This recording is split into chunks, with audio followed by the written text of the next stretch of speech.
Hola,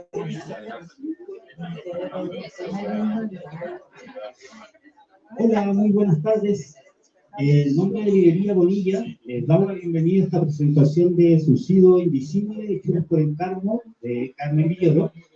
Para esta ocasión contaremos con la presencia de la autora, Carmen Villoro, y de Alicia García Bergua. Bienvenidos.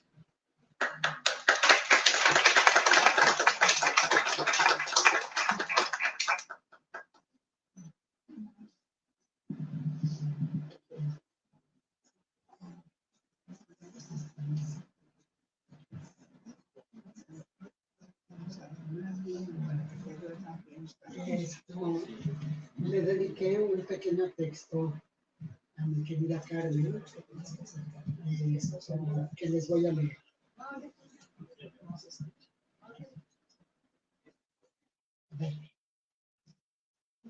Me refugio en este libro a mirar los retazos que Carmen unió cuidadosamente para que nos perdamos y hallemos en rincones muy diversos de la vida y de los textos. Este libro es como una manta de patchwork que nos cobija en estos tiempos difíciles, en los que ante todo nos tenemos que aferrar a lo que somos y a lo que hemos hecho. En él se unen textos realizados por encargo que, extraídos del universo de su petición, cobran otra vida aislada y puntual, como estrellas que brillan en intensidades y espectros distintos. Son como estampas que uno se queda leyendo y mirando como portadas e ilustraciones de libros que nunca se escribieron del todo, pero ahí quedan proponiendo caminos y lecturas distintas. Carmen es experta en leer con atenta minuciosidad los hechos cotidianos y sacarles un brillo inusitado. Por ejemplo, al hecho de subir a la azotea a tender la ropa y descubrir cuánto de ella llevamos en nosotros, desde una visión que se eleva sobre la ciudad y el fatigado destino de los objetos que la pueblan, hasta todo lo que a lo largo de nuestra vida hemos hecho en ella. Con estos textos, Carmen hilvana distintas tesituras de la vida, las hace formar parte de un panorama ilusorio donde conviven la costurera de pueblo que fue su bisabuela, uno de los mejores textos y que le da el título al libro, con un gato, los pájaros, las escaleras, los agradecimientos, la ciudad, el cuerpo, el closet, la cocina, todas las partes de la casa, los pasillos. O sea, este libro tiene las escaleras, este libro tiene muchos temas fantásticos e inusitados y me gusta mucho por eso, porque hace como recorridos por lugares y por pensamientos que uno no tiene usualmente, ¿no? Está hecho con la sensación real fragmentaria del paso de la vida, donde abarcamos todo sin poder apresarlo. Tiene algo que yo consideraría una especie de mirada zen, que se detiene a ver, sin hacer gala de sí misma, una mirada no narcisista y atenta al latido de las cosas, que en su no esperar nada en especial, recoge todo tipo de hallazgos. Hay en la manera de escribir de Carmen un afán inagotable de internarse no solo en su mente, su cuerpo y los de otros, sino en los paisajes y muebles cotidianos, tocar lo intocable e inalcanzable que en realidad somos, aunque parezcamos tangibles. En relación a esto, siento una gran hermandad con ella, pero a diferencia de mí, que escapo fácilmente a terrenos especulativos que me inquietan, la poesía de Carmen se aferra a todo lo que no nos extravía y nos recuerda nuestra humilde condición. En este sentido, es una poesía sabia que, sin abarcar todo ni hacer gala, se enlaza fácilmente con lo que vamos siendo y los requerimientos momentáneos. Hay al final del libro una reflexión muy fuerte sobre la pérdida del vínculo con la madre, que siempre, hay al final del libro una reflexión muy fuerte sobre la pérdida del vínculo con la madre, que siempre en todo lo que hacemos tratamos de restituir. Nos hace ver que la vida es también un intento continuo de regreso a ese ser primigenio junto a ella que dejamos de ser. Quizá, si hay una unión entre todos los fragmentos de este libro, es precisamente la certeza de este camino imposible de regreso. En esta imposibilidad nos extraviamos hasta entender, como dijo Machado, que no hay camino, que este se hace al andar. Pero lo importante es que el camino sigue allí si lo atesoramos en palabras que nos hagan hacer tierra, como esas escaleras que se entienden en el tiempo y en cuyo suelo todo va pasando. Si Dostoyevsky escribió Las terribles memorias del subsuelo, Carmen va reuniendo aquí las memorias del suelo y del cielo que habitamos con distintos ánimos y propósitos. Reunir, rememorar, recorrer, agradecer, mirar, encontrarnos con otros, amar y observar simplemente. Es un libro en retazos que además se queda en distintos rincones de la casa, la ciudad y el paisaje, y que se puede leer en orden y desorden, un libro sin principio ni fin, que transcurre y acompaña, que sigue y aquí está, para que como siempre podamos ir de un lado a otro, olvidando y volviendo a recordar. Muchas gracias.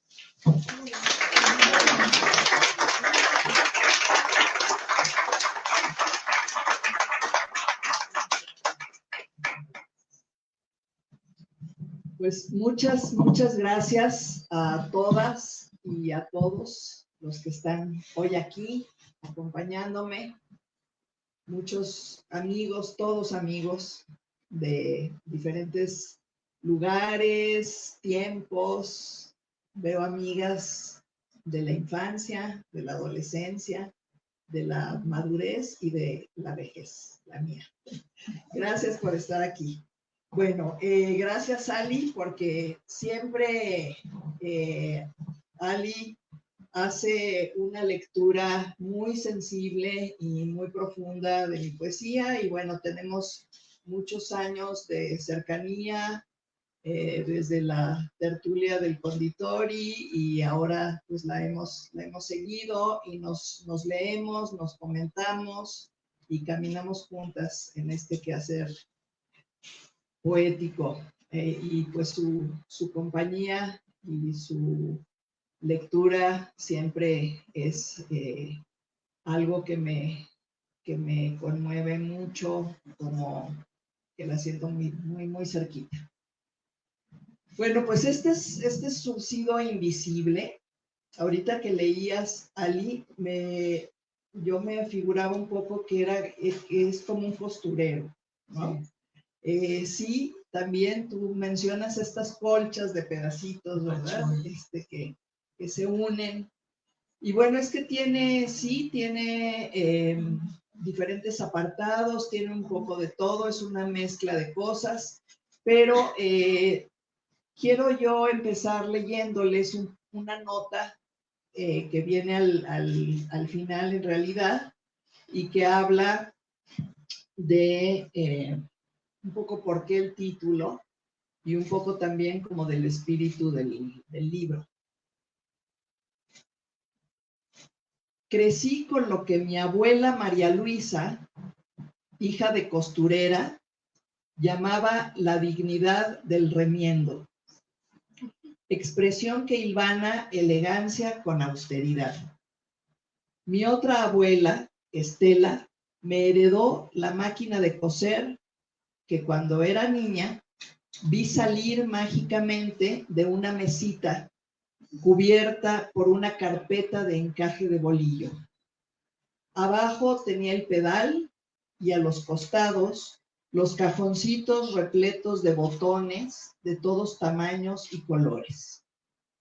En casa, mi madre surcía los calcetines rotos utilizando como apoyo un huevo de madera de pulida y sencilla belleza que era guardado junto con hilos enredados en pequeños ovillos en una canastilla forrada con listones de satén color de rosa. En ese costurero se guardaban también los dedales de metal y aquellos alfileres que se clavaban en una almohadilla decorada con tira bordada. Reparábamos las prendas para volver a usarlas la siguiente temporada, añadiendo quizás algún encaje nuevo o quitando un retazo desgastado. Si las mujeres de otras generaciones de mi familia dominaron el oficio de corte y confección, las que nos fuimos dedicando a las letras sin darnos cuenta, aplicamos esa sabiduría en el lenguaje. Aprendimos a hilvanar versos para escribir poemas de largo aliento o prosas fluidas que puedan portarse con soltura. Recortamos con delicadeza los pequeños retazos o fragmentos de un texto y los reutilizamos en otro donde lucen mejor. Bordar imágenes o deshilar significados nos emparenta de otro modo con nuestras antecesoras. Bueno, esa es parte de esta nota larga que viene al final un poco para ponerlos en contexto. Y les decía que el libro está formado de varios apartados. El primero de ellos son poemas todos recientes, de creación reciente, digamos, de los últimos 2 años.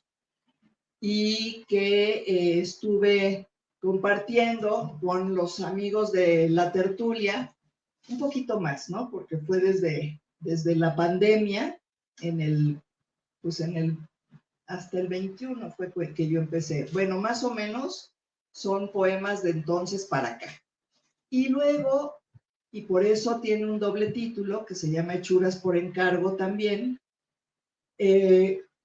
reuní aquí textos que había yo publicado en proyectos muy diversos, ¿no? En una antología, en un libro que se hizo, por ejemplo, un documento que se hizo para hablar del trabajo que hicieron los trabajadores de la salud durante la pandemia, unos poemas que escribí para una exposición de obra plástica, ¿no? Que acompañaron el catálogo de un artista plástico, y así algunos que andaban sueltos por ahí regados, no en libro, no existían en libros, y entonces también aquí les di un espacio. Y bueno, hice algo que me parece muy espectacular, que son estos QRs, ¿no? Entonces, tú pones ahí el teléfono y te lleva a esos proyectos en donde están mis libros, mis poemas, y los puedes ver ahí también, ¿no? Entonces, eso es algo, pues como un juguetito que trae el libro. Bueno, entonces quiero irles leyendo algunos poemas que están en cada uno de estos apartados. Bueno, ustedes saben que yo vivo en Guadalajara y le dediqué este primer poema a esa ciudad en la que decidí vivir hace 40 años ya. Y se llama El cielo anaranjado. Guadalajara fue primero una palabra, piedritas de río en el afluente de la voz de mi madre. La decía, la cantaba, y con ella invocaba el tiempo en el que fue feliz al lado de mi padre. Juanito aprendió a caminar en Lafayette, decía, y pronunciaba el nombre de aquella esquina, Unión y Vidrio, en donde se alza el edificio de departamentos en que fui concebida. Guadalajara era entonces un conjuro, una palabra mágica para ahuyentar el tiempo y la tristeza. Después se convirtió en la ciudad que decidí habitar. Yo fui esa mujer joven que en uno de sus parques llevaba una carriola azul con una niña mientras un pez nadaba en mis entrañas. Fue Guadalajara una casa y un patio en donde resonaron tantos años, pisadas pequeñitas, rebotes de pelota, gritos agudos como limpios venablos. Un día me mostró sus puntos cardinales, sus vocales abiertas fueron balcones amplios o puertas corredizas, y salí a caminar por esas calles. Pocos eligen el tono de la luz que entra por su ventana. Yo tuve suerte y escogí vivir bajo este cielo anaranjado. He de pasar aquí un crepúsculo vasto, un incendio abrasante y luminoso, como los que se despliegan sobre los lienzos altos del poniente.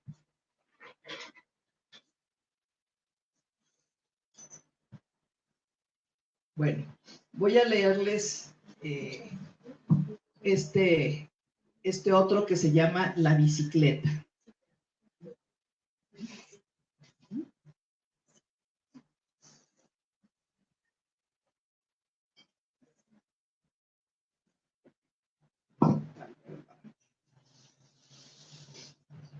Un día tuve una bicicleta y un papá que la detuvo un largo tramo corriendo a mi costado hasta que un frágil equilibrio le permitió soltarme.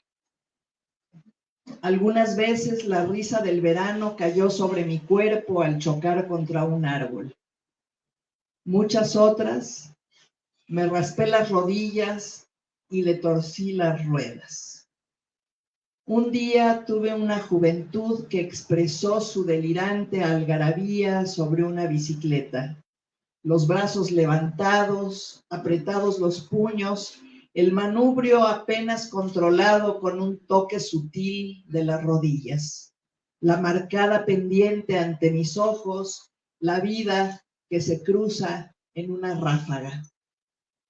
Tengo una bici en el portón de casa. Solo la miro, pero no la uso. Cuando escribo, las líneas salen al principio chuecas, luego van perfilándose en el aire, inaugurando caminos por los que avanzo segura. Papá murió hace unos años. ¿Se acordaría alguna vez de aquella bicicleta de mi infancia?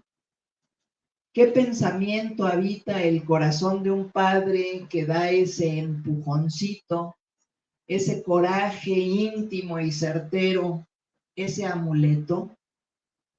¿Hay algún pensamiento en el amor? La vida me sorprende algunas veces con un hondo socavón en el que otras, en cambio, recupero el dominio de mis piernas, siento el viento en la cara y una presencia en mi costado izquierdo me acompaña.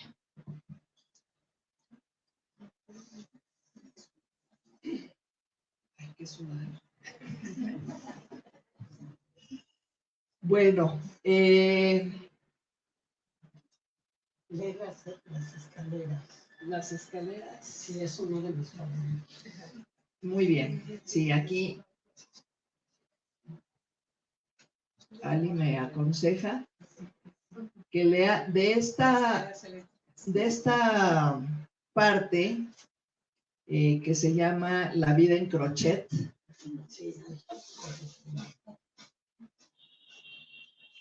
Me recomienda Alicia que estas son unas prosas Pero, a ver, ¿O será? Ah, no, tú No, dices uno ese que está por poema acá, es- el poema. Ah, es que hay un poema que está en forma, visualmente es un está en forma de escalera, es como una escalerita, Sí, ¿no? Y ya sé, que sube la escalera. se hace una escalerita, ¿ok? Bueno, entonces vamos bajando. Se tienden en el tiempo pliegues de luz y sombra, por ellas sube el sueño y desciende el olvido. Arriba nos esperan el cielo y la razón. Abajo nos aguardan los vanos desvaríos.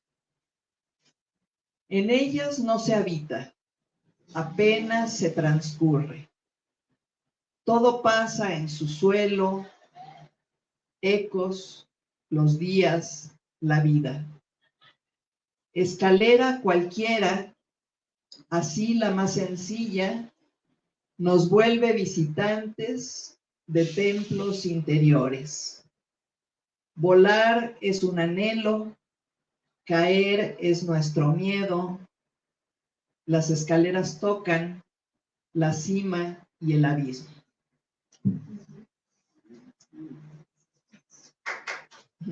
Gracias.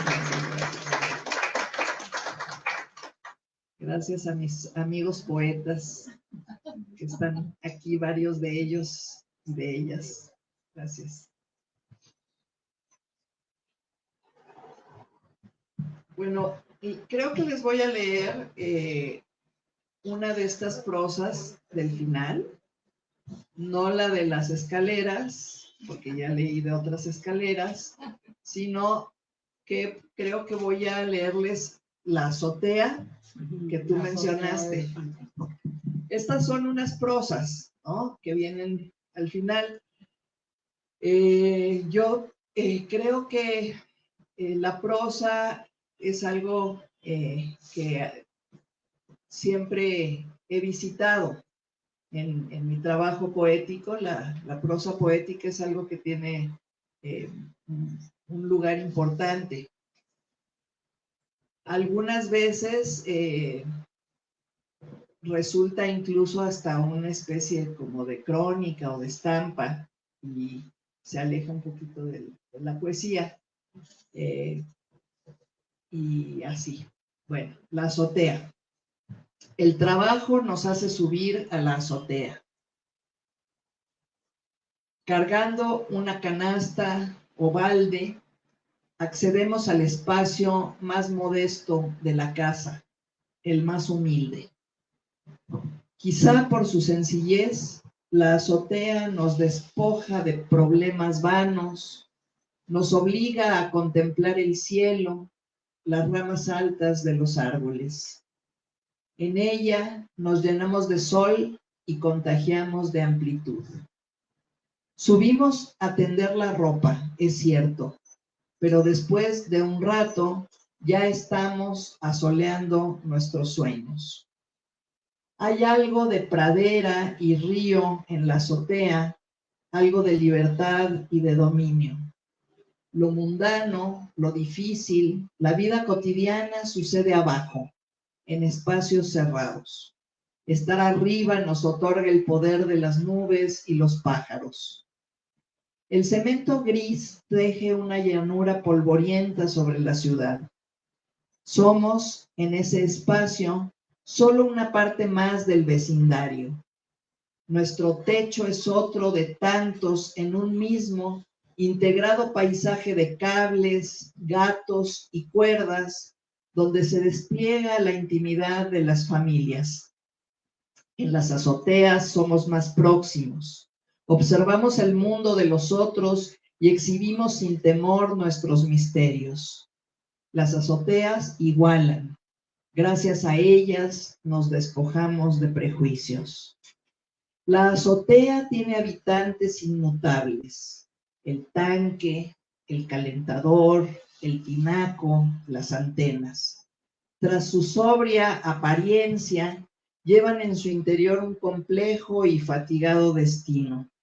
Bajo su piel reseca y fuerte, en sus espacios casi siempre sigilosos, fluye la vida. En ella habitan fragmentos de la infancia. ¿Cuántas veces subimos a escondidas? ¿Cuántas veces nos dejamos fascinar por el vértigo de sus alturas? ¿Cuántas nos mantuvimos a la orilla, dichosos por el peligro? En ella recordamos a alguien que nos cuidó con delantal mojado y manos olorosas a jabón.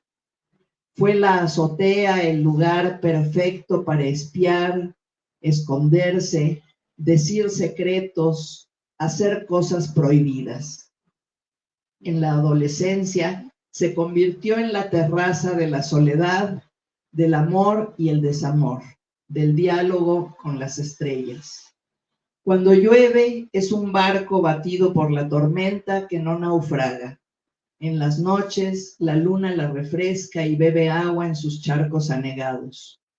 En la azotea nocturna se abolen las distancias.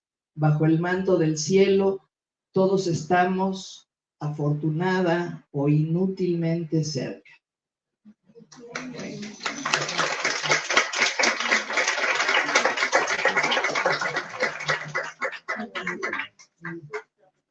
Bueno, y miren ustedes, la segunda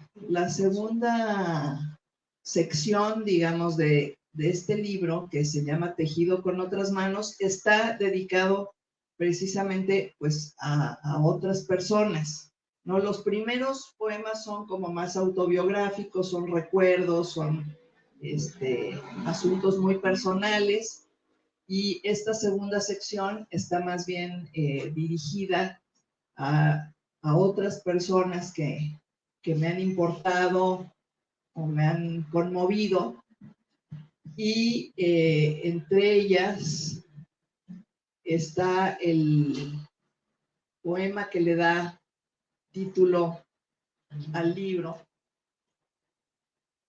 que fue el último que escribí, y que cuando lo escribí y le puse el título del libro, pensé que en realidad había escrito todo el libro para poder escribir este poema.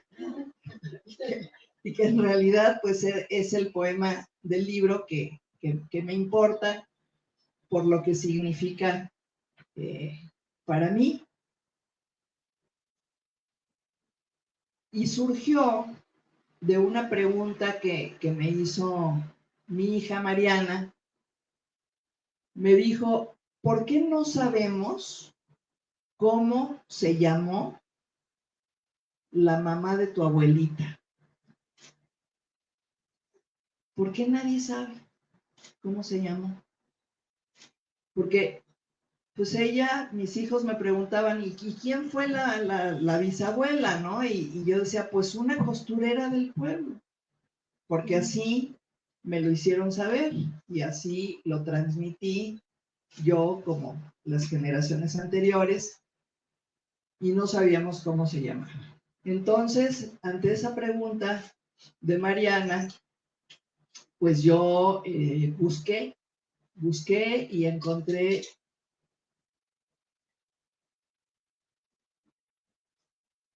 un hermoso nombre. ¿Quién fuiste, Luisa Jordana? Yo te he negado tantas veces como todos los otros. Tomé de ti las manchas de mi piel y no sé si también ciertas constelaciones que habitan en mi sangre. Pero también te expulsé, Luisa Jordana, como mi bisabuelo. Lo hicimos todos, tus padres y tus nietos. 5 generaciones te olvidamos. Todos pagamos para que te fueras, costurera del pueblo, lo más lejos posible. Porque eras pobre, por indigna, por puta. Por eso te pagamos, te corrimos, tachamos y te quitamos a tu primera hija, que ya vieja y enferma, te buscó en sus delirios. No cubriste a tu niña con tus telas. No cubriste a tu niña con tus manos, suaves, sedosas manos de mamá. No le hiciste un ropón ni un vestidito. Ni mediste su talle cuando fue señorita, ni bordaste de encajes su vestido de novia. Costurera del pueblo eternamente, no tu nombre tan bello, tan fuerte, tan entero, Luisa Jordana, preñada, herida, lastimada. ¿Recordabas la espalda de aquel hombre que en pespuntes y pulgadas recorriste? Su brazo firme que apretó tu cintura hasta el abismo, su mano fuerte ciñendo tu cadera. ¿Pensarías en tu hija algunas veces cuando tuviste otros ya lejos de tu tierra? ¿Pudiste separarte de ser tierra? Yo seguí la consigna de no saber tu nombre. Es por eso que escribo este poema con vergüenza, para decirlo a voces y así surcir el hoyo heredado a mis hijos y reparar el miedo, si se puede, y coser, costurera de mi alma y de mis huesos, tanto odio. Gracias.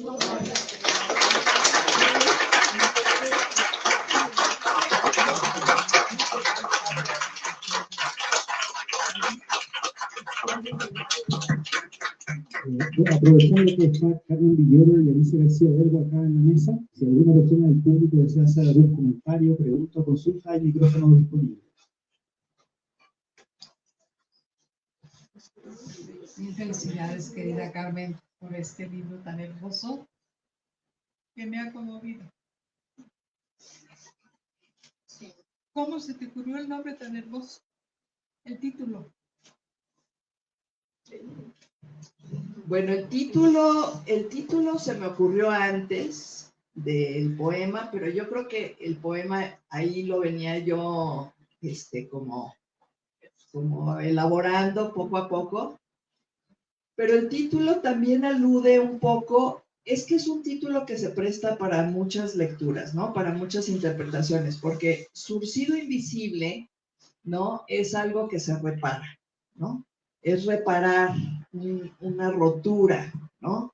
Y yo creo que la poesía es eso, en general, digamos, ¿no? El trabajo poético yo creo que tiene mucho que ver con ir restaurando y reparando vivencias y dándoles, pues, otro significado. Entonces, de ahí que se preste bien el título para un libro de poesía, ¿no? Por otro lado, creo que esto que hago yo a veces con mis poemas y que lo expliqué un poquito en la nota, de pues escribir algo y luego dejarlo, pues pasan muchos años y luego lo vuelves a tomar y le pones otro encajito y le cortas un pedazo y como hacíamos antes con las prendas, ¿no? Ahora pues se desechan, pero antes uno volvía a usar lo anterior, ¿no? Le daba una remozadita y entonces agarraba como otra presencia, ¿no? Y entonces podíamos volverlo a usar. Entonces, textos que he escrito en otros momentos de la vida, de pronto, pues con una surcidita, ¿verdad? Con una cosidita, pues les podemos dar otra vez lugar en un libro nuevo, ¿no? Un poco también aludía a eso, las hechuras por encargo, ¿no? Entonces, y me gusta mucho esta analogía que hacen, pues, muchas personas entre la escritura y la costura, ¿no? Y que de hecho, pues, parecería que las primeras personas que escribieron, pues, fueron mujeres porque las palabras del oficio aluden a los talleres de las costureras, ¿no? Silvana, sí, muchos de las palabras del oficio, de la escritura, tienen, pues, refieren a los talleres de costura de las mujeres de otras épocas, ¿no? Entonces, por eso lo de Surcido Invisible. Pero ya al final, cuando por fin salió este poema, surgió, entonces dije, este es el que se llama Surcido Invisible, porque pues trata de surcir una experiencia no personal, transgeneracional, ¿no? Entonces creo que de ahí el título, Rocío. ¿Alguna otra consulta o comentario? El hecho de que tu quizá abuela, bisabuela, haya sido costurera, define totalmente tu escritura. Sí. Eso es muy interesante, ¿no? Sí, eso es maravilloso. Bueno, Efectivamente, gracias.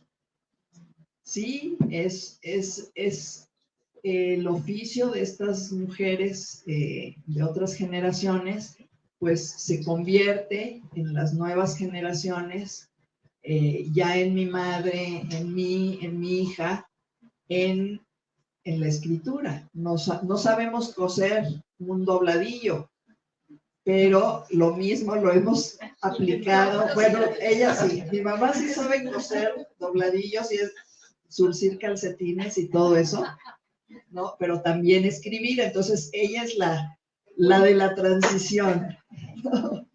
La de la transición, y luego pues ya las siguientes generaciones, pues más bien nos hemos dedicado a escribir. Sí, Mario.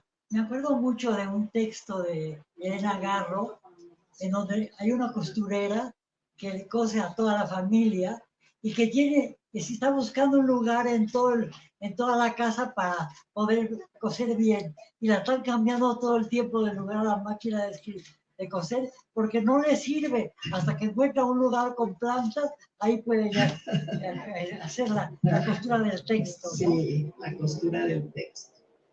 Bueno, y tu abuela también era costurera, ¿no? Sí, mi abuela era maestra, fue maestra de la Escuela Libre de Enseñanza, pero cuando llegó a México hacía blusas de alta costura.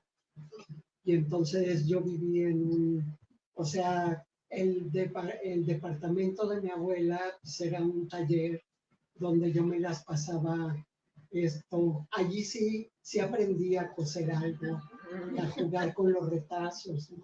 Sí, de diferentes No era una locura, y mi abuela tenía una amiga que era valenciana, y mi abuela hacía puras blusas, ¿no? Pero hacía unas blusas padrísimas porque diseñaba las blusas, soñaba con las blusas, la apasionaban. Y tenía una vecina valenciana que hacía trajes completos, trajes de novia. Y las dos hablaban, bueno, su vecina valenciana, que era, por cierto, creo que tía de Juan Luis Bonilla, hacía, ¿cómo se llama?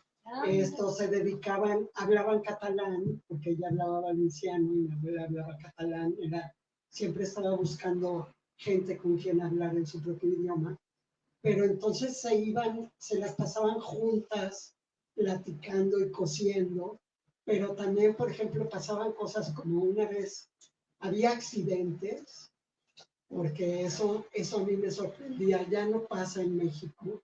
Y la gente corría a la calle a ver el accidente, ¿no? Y Amparo se bajó con un pedazo de un vestido de novia y lo perdió. Lo perdió en una cosa curiosísima, así, porque además eran dos mujeres que habían vivido una guerra y esto. Y Amparo había vivido en Rusia, en Odessa, y contaba unas historias fascinantes de su exilio. Y esto, pero tenían estas cosas extrañas de que corrían, había un accidente y corrían a la calle a ver el accidente, o sea, sí, ni siquiera, sí, era como medieval. Algo está pasando. Sí, además sí, mi abuela era una persona culta y maestra, y eso de bajar a ver el accidente, eso, y que habían perdido siempre me acuerdo que perdieron la manga en el accidente. Increíble. Yo pensé que el velo. Carmen, ¿no te pediste que leas algo poema? Es que llegó. Perdón, llegué tarde. ¿Puedes leer algo? Creo que van a un comentario. Sí, Con mucho gusto. gracias. Muchas felicidades y mucho gusto nuevamente, Carmen. Gracias. Y bueno, creo que todos crecimos con la imaginería de una máquina de coser, de nuestras abuelas y demás, pero a veces pues, no lo desglosamos o no lo, digamos que, no sé cómo decirlo, tal vez deshebramos, ¿no? Tanto. Pero una pregunta, ¿cómo fue que diste con el nombre de tu bisabuela? O sea, ¿dónde lo buscaste? Lo busqué. Tuve una prima que era muy curiosa y hacía este tipo de investigaciones familiares y escribió algunas cosas sobre la familia y ahí buscando lo encontré, ¿no? En otras búsquedas de otras personas de la familia. Y bueno, finalmente, pues di con el nombre y el nombre es precioso, ¿no? Tiene una fuerza increíble, ¿no? Luisa Jordana es precioso nombre. Y es real, ¿no? Es como bisabuela. Es mi bisabuela paterna. Es mi bisabuela paterna. Sí. Pero ¿por qué la cambiamos? Sí. Ahorita que hablábamos tanto de la transición entre las mujeres de antes y las mujeres de después, de ahora, no dejo de pensar en una imagen de la mujer delante de la máquina de coser y tú, la poeta, delante de la máquina de escribir. Solas, de frente, creando, surciendo quizás también y uniendo sobre todo. Sí. Bueno, sí, yo empecé escribiendo en máquina de escribir, desde luego. Ahora ya pues es la computadora. Pero sí, aunque a mí me gusta más. pero claro, yo escribía en máquina de escribir, por Se nos supuesto. parece un poco pensar en esas máquinas de coser que todas conocemos. Sí, claro. Todas tenemos, yo todavía tengo la de mis tías, abuelita, no sé. Sí. Y la máquina de escribir que puedo pensar igual, ¿no? La mujer delante de su máquina. Sí, Carmelita. Sí. Yo quiero decir algo. Perdón que llegué tarde y todo y me meto luego. Mi hermana tiene esquizofrenia. Cuando tuvo su primer ataque de esquizofrenia, pasar el micrófono porque Mi los que hermana están tuvo- oyendo por Facebook no más oyen si hay micrófono. Bueno, mi hermana tuvo esquizofrenia. Tuvo un ataque de esquizofrenia. Mi mamá no se podía comunicar con ella, pero se pusieron a coser juntas. No se oye. Se pusieron a coser juntas. Y coser juntas fue un tipo de comunicación entre ese mundo enfermo y el mundo de mi madre. Es decir, cada puntada era una comunicación. Entonces, lo que está escribiendo Carmen Qué es precioso. esencial. Es precioso. Eso que nos cuentas, ¿no? la costura, el bordado, y como otra manera de comunicarse, de hablar, ¿no? Son signos, ¿no? De estar, de establecer un vínculo. Qué bonito. A mí me reprobaron en corte y confección. A mí también. Es escritora. A ver, Creo que hay alguien ahí que quiere hablar.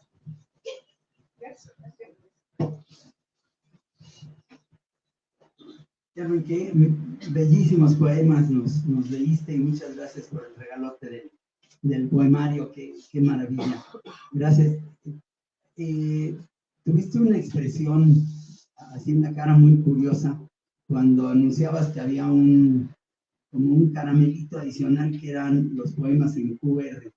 Y entonces, y lo dijiste como si fuera broma, pero luego nos mostraste sí. Que ahí están. Y yo lo que te quería comentar es, desde la visión de Carmen Poeta, ¿dónde está un poema ahí, antes de que el celular enfoque ese código QR y de repente se transforme en letras y palabras y en un poema? ¿Dónde viven en este momento esos poemas? Es una pregunta no tecnológica, sino es una pregunta poética. Sí. Es una gran pregunta. No, pues Poéticamente hablando, eso te decía. Pues es que estos pequeños dibujos que son los QRs en sí mismos son gráficamente como unos poemitas gráficos, ¿no?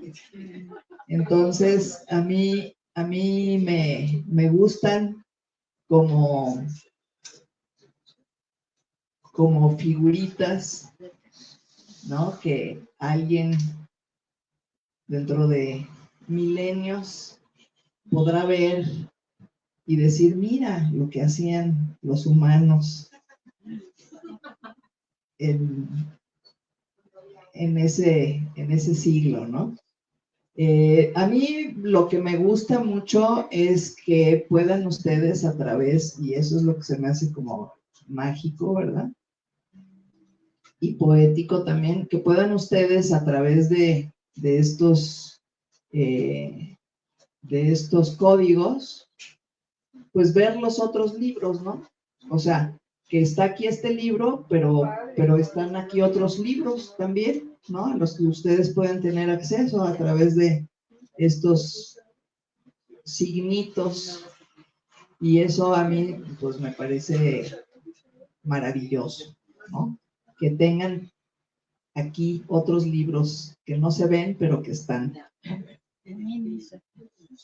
Bueno, y le voy a leer un poema a Carmen Leñero, porque no había llegado y se lo merece por haber hecho el esfuerzo de venir hasta acá. Bueno, va el último poema para todos, que se llama Ese amor. Envejecimos juntos. Nuestros cuerpos cambiaron poco a poco. El ritmo de las horas se hizo lento. Compartimos dolencias y fatigas. Y aunque no pude cuidarlo como él merecía, dejó entre mis dedos su último aliento agradecido. En casa hubo un gato por 17 años. En mi ropa descubro algún cabello gris que no me pertenece, y en muebles y tapetes la huella de una garra pequeñita.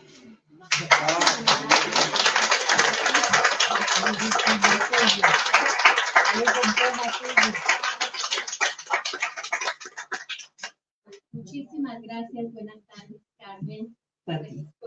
Con el gusto de esta más maravillosa invitación que me permite a través de tu mirada poder acercarme al misterio invisible de lo visible que tu poesía nos revela, y cada vez que te escucho no salgo de mi asombro. Muchísimas gracias. Pati. Muchas gracias.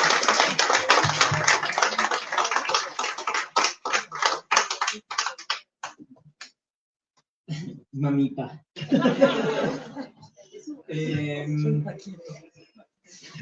Gracias por compartirnos con tanta alegría tu palabra. Me encanta escucharte leer sonriendo, pero también celebro mucho la rabia detrás de tus Tú me has palabras. dicho que te encanta leer cuando me oyes enojada. Me gusta mucho leerte, escucharte alegre, y también me gusta mucho escucharte enojada y escucharte con rabia. Y te agradezco mucho pues que nos compartes esta poesía que repara. Tienes un ensayo que me encanta que se llama Poesía Necesaria, y solo quiero compartir que reconozco tu lucha, ¿no?, en las palabras, y que reconozco el trabajo que estás haciendo de surcir y de reparar internamente, pero también hacia afuera. Entonces, bueno, eso. Gracias a ustedes. Bueno, en nombre de Librería Bonilla queremos agradecer a Carmen Viñudo y a Alicia García Vergua por esta presentación de Subsidio Invisible, Hechura por encargo. También aquí al público presente los invitamos a un vino de honor. Muchas gracias. ¿Puedo decir una última palabra? La poesía de Carmen es totalmente sincera. Sí, es totalmente sincera. Tiene vuelo, tiene verdad. Yo te quiero reconocer eso, porque Gracias, es una humildad y una grandeza, de veras. ¿Verdad? Entonces, mi respeto. Gracias.